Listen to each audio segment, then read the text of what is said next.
All right, guys, we're back here at Tac City again. We're doing something a little different today. We've already done a live show with Chris Valenzuela from Spent Brass Training Solutions, LLC. He's going to be doing a Beacon bleeding control class on January 15th. If you guys go back on our Facebook timeline, you can see that video. But now I'm joined with callsign Ironman and CQB Russian. Thanks, guys, for joining us.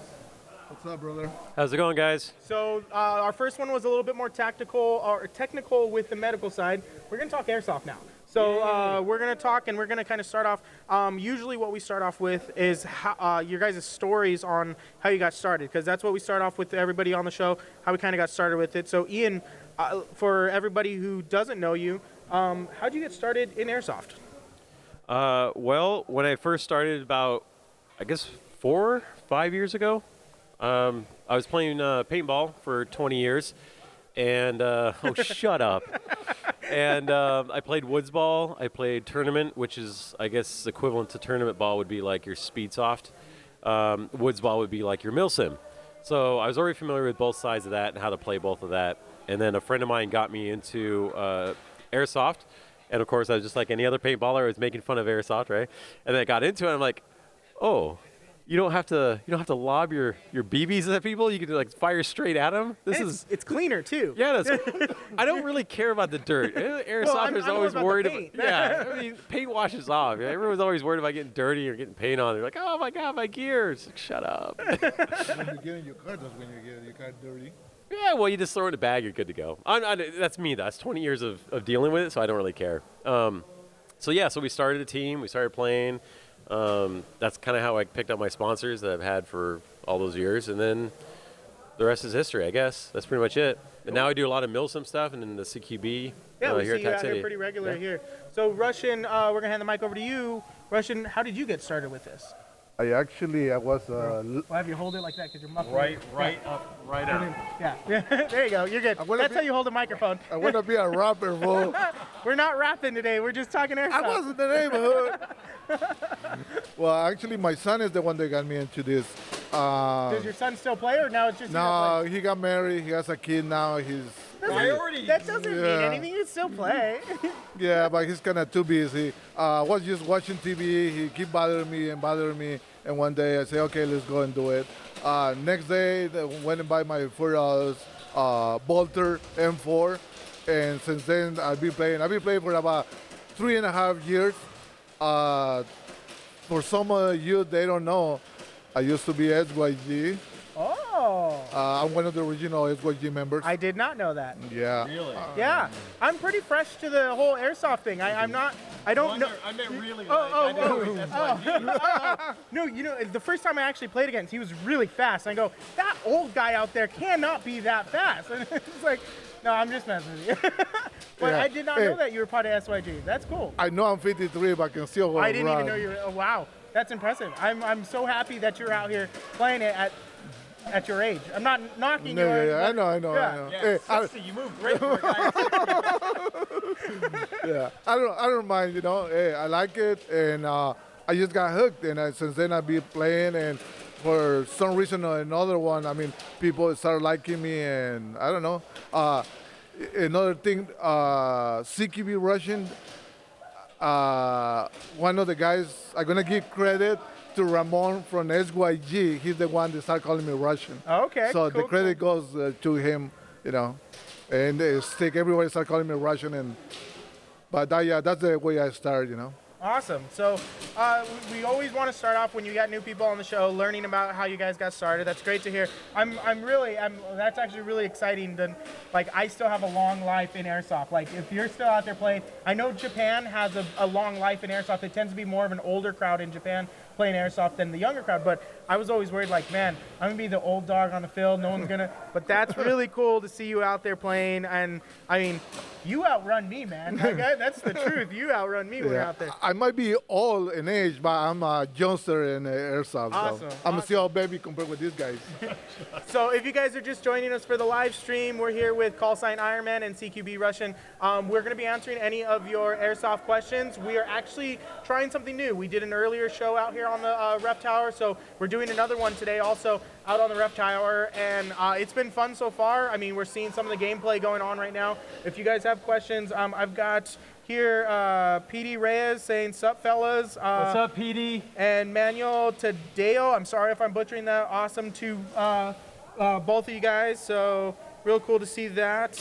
What's up, brother? Let's talk a little bit, because I know everybody likes to ask this question, what guns are you running? And so at the moment, I know today you're playing with a shotgun, Ian, but let's talk a little bit about that shotgun. Okay, yeah, it's a Tokyo Marui 870, and then I put the Angry Gun buttstock on there so I can HPA tap it with a Russian HPA tap. And the reason why I did that was because I wanted to be able to adjust the velocity on the fly and not worry about being set to one FPS. And on top of that, my primary is my my M27 with the V12 engine in it, Falcon V12. And not only do I like the way it responds trigger-wise, but when it comes to CQB, I can tune it down. When it comes to going to mill some ops, I can crank it back up to 400 or 400, whatever the speed limit is. So I don't have to worry about carrying two different guns with different FPSs on it. Cool. And I'm used to the hose. It doesn't bother me.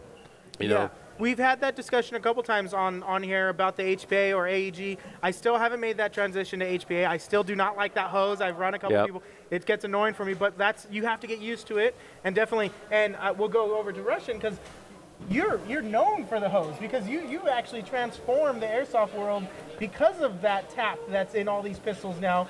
So there's nothing else on the market besides your tap for all these pistols. So let's talk a little bit about that. Well, yeah, I'm actually the guy that make HPA famous. And then, yes, I invented the HPA adapter. And the only reason I invented that is because I had a lot of people asking me to drill and tap their own. So you did it for your own system. You figured out how to do it for yourself and everything. And so then you're like, all right, well, now let's make this thing a thing for everybody. Well, actually, I made it because it was so many people asking me to do it for them. I say, well, it has to be a better way and cheaper way for anybody can do it, and I will have enough time to play. Nice. So you were just trying to get yourself back on the field so you didn't have to keep doing people's work. Awesome. Yeah, right. So if you guys can see in the back, Eric has joined us for a short bit. A little surprise. He's up in the tech room. He's covering Figgy's spot tonight, so he couldn't make it for our live show, but he just brought Ian out his A&K that he was able to get working. And 100%. we were talking a little earlier. We had some semi issues where he wasn't able to play semi with it on the field. Now he can play with it. And if Apparently, you guys, everything works. Full auto and semi. Perfect. So, great. We got everything back up and ready. Did you do the paint job on We that? will be open tonight till 10 o'clock. If you guys want to come out and play with Ian and myself, we will be out here playing after we're done with the live stream here. But definitely, if you guys, Eric, they say what's up. And let's ask the question. Is there any preference to HPA systems? Do you guys have any preference to the HPA systems you run? Well, I think they're all pretty much the same. It's all about the programming and the materials used, I think. Honestly, I'm sponsored by Valken. I always use my Valken V12 engine, but I have used a Polar Star before, and what's the other one? There's some other ones out there. Wolverine's the other one. I've shot those a couple times. It's just like a paintball marker. HPA is HPA. It doesn't matter the engine. It's the quality, and it's the companies and their products if you stand behind them or not. And that's really what it comes down to. So I mean. Yeah, because I mean, it's not just going to be that internal solenoid that makes your gun good. You've got to do barrel bucking, externals, internal, all that stuff that goes into it. There's a lot of variables that come into it. Exactly. An HPA system is not going to make or break the performance of an airsoft replica. It's all about what you can afford, what you want it to do, where you want it to fit, and what company you believe in. I mean that's basically what it comes down to, right? I mean, I don't know what you think. Well, yeah, it is true. You know, to me, I only use fusion engines. I don't even use the jack or anything else. Although that's about to change with some top secret we're doing right now that Cool. I can't say anything And yet. that's totally understandable. Who makes the fusion? The Fusion is Polystar. Polystar. It's a Polystar. See, I don't even know. Yeah. I just pull triggers and pop right back. Yeah. That's it. As if your gun shoots at people, Yeah. you're happy. There you That's go. it. Yeah. Yeah, so I use Polestar. That's the main guys I use. And I don't use the Jack or the F1. Only Fusion engines. That's my preference. That's for your it. preference Yeah, for HPA. for Cool. it. And personally, myself, I haven't got into the HPA world. I like the feel of AEG. We've had this discussion, me and Eric, before, and I don't know if I'll make that jump anytime soon because I've got 12 AEG rifles right now, and I love all of them. I don't need to change to an HPA system. I like swapping that battery out, and some of those longer events, having to worry about having a tank to be able to fill after you run out. I could swap a battery much easier than having to get a tank. Have you ever run out of air out on an event? No, What's your guys' longest event that you guys actually run? A 3-day? You've 3-day and never had an air issue. No. But here. Okay, one tank, or did you? Yeah, have, no, one tank. Really? Yeah. Wow. Okay. Well, remember these Milsim events. These Milsim events, you're not you have to firing run as mid much. caps, Yeah. right? You have to run mid caps or real caps, so no one's using a high cap. Yeah. And if you're a saw gunner, a support weapon of any kind, you're using some type of AEG anyway. Although my saw is being modified to have a custom V12 dropped into it, so I'll be running a scuba tank. No, it won't be that bad, but it comes down to your port, your cylinders, and how. Yeah, exactly. The efficiency of your engine is really what it comes down to. So, I run what do I run? A 4500, a 68 4500. Okay. And that will last me all weekend. The whole weekend. Cool. Now, mind you, I'm running on a typical Milsim event. I'm running 3 on the chest, 1 in the gun, and possibly 2 on the side. That's it, right? And there's certain rules on reloading and whatnot. So not everyone's going out and spraying and praying like you would here at CQB, right? At Tac City.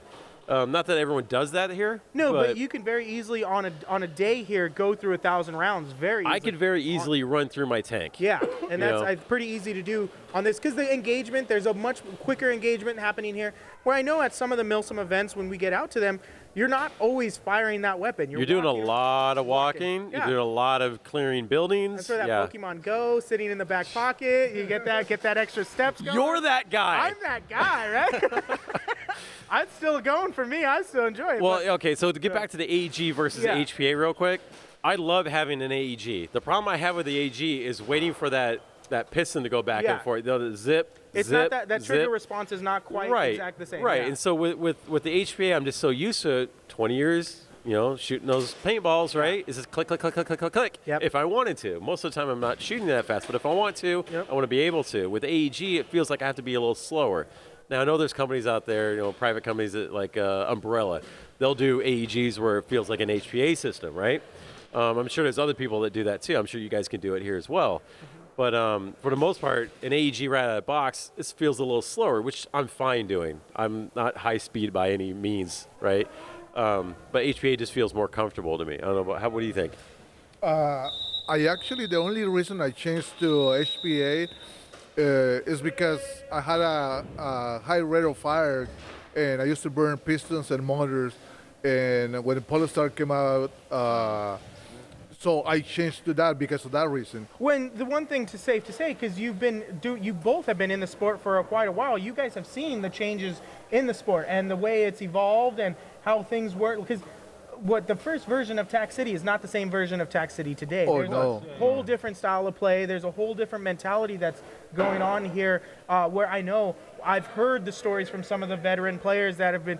You're dumping 400 rounds into some people sometimes. That style of play has completely changed now. It's more of a semi-game than it is a full auto game. Yeah. And that trigger response is definitely a huge plus to have when you're playing that semi-auto. So it's because a lot of people abuses it. Yeah, it definitely, it's an honor sport, and there's some people here that just don't have that honor, and they want to play and use and abuse the system. So I get it, and it's one of those negatives of the sport that we always have to fight and always have to combat against.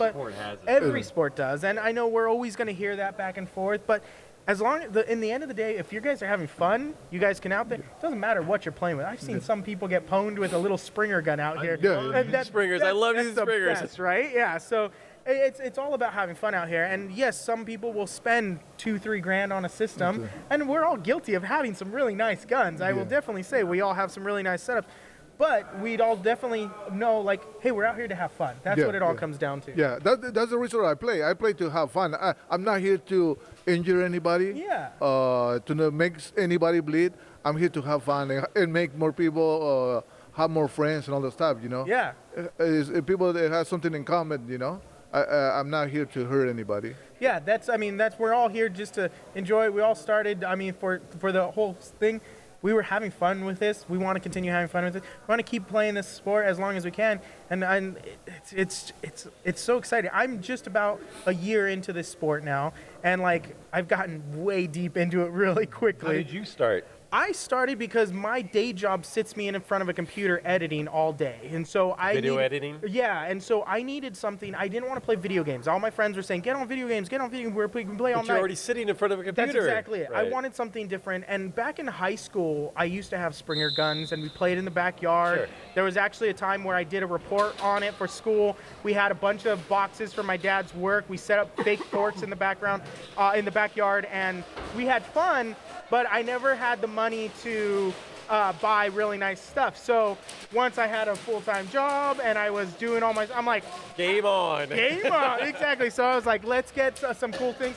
And and the reality was I still went the cheap route. I still bought broken guns. And so I bought broken guns to learn how to tech on them because that's my mentality that I have. I like tinkering. So everything I bought was like $20-30 broken. And I spent about another $20-30 to get them fixed. Nice. And I'd come out here and play. And then I figured out how to upgrade and tune them and get them. Now I have guns that, like, when it all comes, like these ones up here are mine that I like having my own custom looks. No one else really has something like that out there. No one else has this kind of setup. And I like hunting weird things and making stuff weird. And they're not, like, people will think, oh man, you spent a lot of money. I didn't. I'll be honest. I've done some nice basic tuning inside. The gun shoots really well. And I made some personal modifications myself. DIY I like a lot, and I go have fun. I don't need the crazy top of the line stuff to go have fun. I'd rather buy more guns than have one really expensive gun. That's kind of the way I go about things.